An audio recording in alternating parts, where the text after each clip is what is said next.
শুভ সকাল বন্ধুরা, মিষ্টিস ফ্যামিলি একটি নতুন ব্লগে তোমাদের সবাইকে ওয়েলকাম। আশা করছি তোমরা সবাই ভালো আছো আর আমিও মোটামুটি ভালোই আছি। আজকে হলো মঙ্গলবার আর এখন বাজে সকাল 6টা। এখন থেকেই তোমাদের সবাইকে সাথে নিয়ে আমি আমার ব্লগটি শুরু করলাম। কাছে দূরের আমার সমস্ত বন্ধুদের আমার ব্লগের সঙ্গে থাকার জন্য অনুরোধ রইল। তোমরা আমার ব্লগটি পুরো দেখো, আশা রাখছি তোমাদের ভালো লাগবে। ঘুম থেকে উঠে ফ্রেশ হয়ে বাসি জামা কাপড় ছেড়ে এখন সকালের দিকে যে সমস্ত কাজকর্মগুলো থাকে সেগুলি এক এক করে করতে শুরু করে দিয়েছি।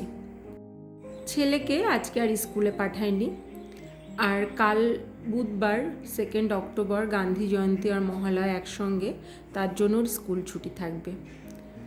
তাই ভাবলাম যে আজকে স্কুলে ছুটি করিয়ে ওকে নিয়ে, হাজব্যান্ডও বাড়িতে আছে, বাপের বাড়ি যাব। পুজোর জামা কাপড় তো সবার জন্য কিনেছি, এবার সেগুলো তো দিতেও যেতে হবে। আর তো হাতে সময়ও নেই, পুজো তো চলেই আসলো। সামনের সপ্তাহ থেকেই পুজোর সমস্ত কিছু শুরু হয়ে যাবে। তাই ভাবলাম যে আজকে যদি যাই তাহলে যাওয়া হবে, না হলে আর হয়তো যাওয়াই হবে না। প্রায় 6 মাস আমি আমার মায়ের কাছে যাইনি। অনেকটা ডিস্টেন্স তো আমার শ্বশুরবাড়ি থেকে বাপের বাড়ি, ওই জন্য যাওয়া আসাটা ভীষণ কম হয়। তো আমার হাজব্যান্ড বললো ঠিক আছে চলো 2 দিনের জন্য, কিন্তু থাকতে পারবো না, ছেলের আবার স্কুল আছে। পুজোর আগে 1 দিন 2 দিন আর স্কুল হবে, তারপরে পুজোর ছুটি পড়বে। তাই খুব কম সময় হাতে নিয়েই মায়ের কাছে যাচ্ছি। একটু আগেই বিছানাটা দেখো গুছিয়েছিলাম, আমার ছেলে আবার সব বালিশ টালিশ এদিক ওদিক করে এলোমেলো করে দিয়েছে। ঘরে বাচ্চা থাকলে যেটা হয়। তো ছেলেকে টিফিন করিয়ে দিয়ে আমরাও সবাই টিফিন করে নিয়েছি, আর এখন প্যাকিংটা করে নিচ্ছি। আমি বিকেলের দিকে যাব তো, তাই সকালের দিকে যা যা কাজ থাকে ওগুলো করার পরে এখন ভাবলাম প্যাকিংটা করে নিই, তারপরেই রান্নাঘরে যাব। যেখানেই যাই না কেন সংসারের কাজকর্মগুলো ওগুলো সব গুছিয়ে করে রান্না করে খেয়ে দিয়ে তারপরেই বেরোতে হয়। ওই জন্য সকালবেলা না যেতে পারি না। যখনই আমি বাপের বাড়ি যাই বেশিরভাগ বিকালের টাইমেই যাই।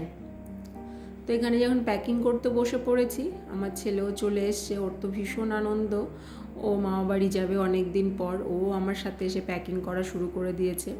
যেখানেই যাই না কেন প্যাকিং করার সময় দেখি যে আমাদের জামা কাপড় সেরকম কিছু নিতেই হয় না, ছেলের জামা কাপড়ই বেশি নিতে হয়। বাচ্চা তো ওর এটা লাগবে সেটা লাগবে, সব সময় ওর জন্য সব কিছু বেশি নিতে হয়। আর আমি একটা হয়তো পরে গেলাম আর একটা নিয়ে গেলাম, আর জামা কাপড় ওখানে আছে সেগুলো গিয়েই পরি। তাই বেশিরভাগটা ওর জামা কাপড় দিয়েই ব্যাগটা ভর্তি হয়ে গেছে। প্যাকিং শেষ করে চলে এসেছি কিচেনে। এখন এসে ভাত বসিয়ে দিলাম। আজকে বেশি আর রান্নাবান্নার ঝামেলা করব না, তো ভাতে একটু আলু সেদ্ধ দিয়ে দিলাম। আর এখন ওলকপি আলু দিয়ে, আর চিংড়ি মাছ ছিল, আজকে আর অন্য কোনো মাছ নেই, চিংড়ি মাছ দিয়ে একটা মাখা মাখা একটা ঝোল করে নেব। ফুলকপি, পাতাকপি, ওলকপি এই 3টের মধ্যে ওলকপিটাই আমার একমাত্র পছন্দ, আর আমি ওটাই একমাত্র খাই, অন্যগুলো না খুব একটা খাই না। আর ফ্রিজে কিছুটা চিকেন ছিল, তা সেটাই পিস করে ছোট ছোট ম্যারিনেট করে রেখে দিয়েছিলাম 10 মিনিট মতো। সেই চিকেনটা দিয়ে এখন পকোড়া বানাবো। অন্য কোনো কিছু তো করা হয়নি বেশি রান্না, তাই ওলকপির তরকারি আর চিকেন পকোড়া এটা দিয়ে আজকে সবার লাঞ্চ করা হবে। আর রাতে যদি কিছু লাগে, বাবা আর মা দুজনে তো বাড়ি থাকবে, রাতে যদি কিছু রান্না করতে হয় মা বললো যে ঠিক আছে অসুবিধা নেই, দুজনের মতো আমি করে নিতে পারবো। তা আজকে আর রান্নার ঝামেলা বাড়াইনি, বেরোবো তো ওই জন্য যা পারছি শর্টে করার চেষ্টা করছি, তাই রান্নাবান্নার আইটেমও কম। রান্নাবান্না শেষ করে কিচেনের একটু অল্প কিছু কাজ বাকি ছিল সেগুলো করে চলে এসেছি এখন ওপরে। এসে সবার আগে ছেলেকে স্নান করিয়ে দিয়েছি, আর ও শুধু বারবার আমায় জিজ্ঞাসা করছে মা কখন যাব কখন যাব। ও তো আর বুঝতে পারছে না যে আমার কত কাজ, এটা সেটা করে তারপরে সব কিছু ম্যানেজ করে বেরোতে হবে।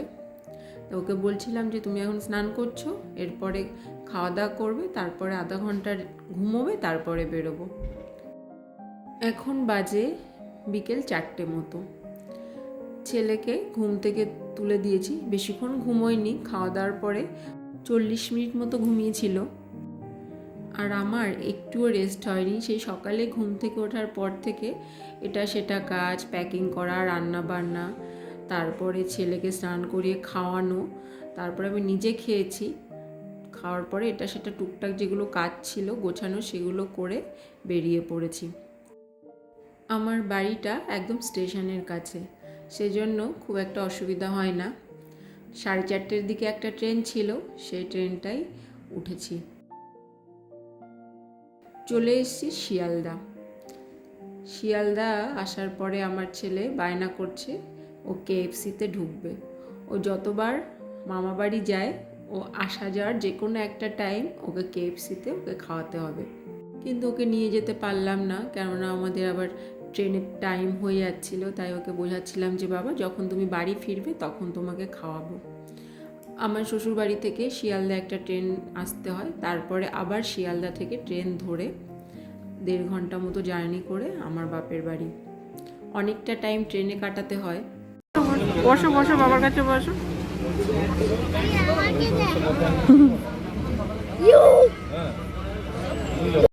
প্রায় 3 ঘন্টা জার্নি করার পর পৌঁছে গেছি চাকদাতে।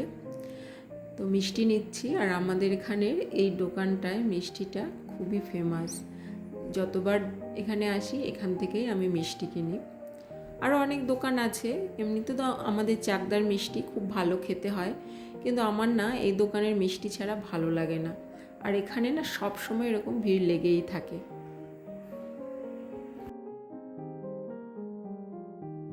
মিষ্টি টিষ্টি কেনা হয়ে গেছে সব, আর এখন এটা নিয়ে বাড়ির দিকে রওনা দেব। সেই বাড়ি থেকে বেরিয়েছি 4:30 দিকে, আর এখন বাজে প্রায় 8টা মতো।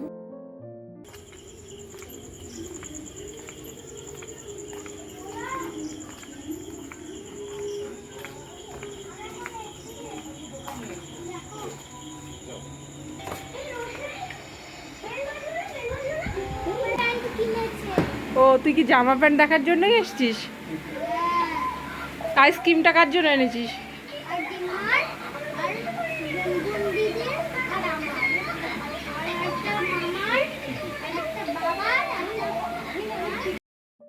আমার মা অনেকক্ষণ ধরে আমাদের জন্য ওয়েট করছিল যে কখন আসবো। আসলে অনেক দিন পর পর আসি তো, এতটা দূরত্ব যে আসাই হয় না। ছেলের স্কুল থাকে, হাজব্যান্ডের অফিস থাকে।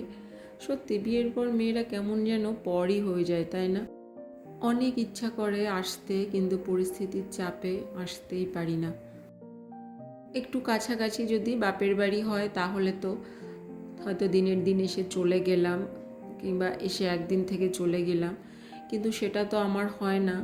6 মাসে একবার আসা হয়, বছরে 2বার, এর বেশি আসতেই পারি না।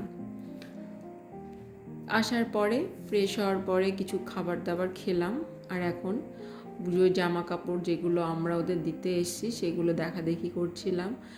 আর ওরাও আমাদের জন্য যা যা কিনেছে সেগুলোই আমাদের দেখাচ্ছিল। পুজোর আগে এইসব জামা কাপড় দেওয়া নেওয়া, কেনাকাটি দেখা, এর মধ্যে না আলাদা একটা আনন্দ।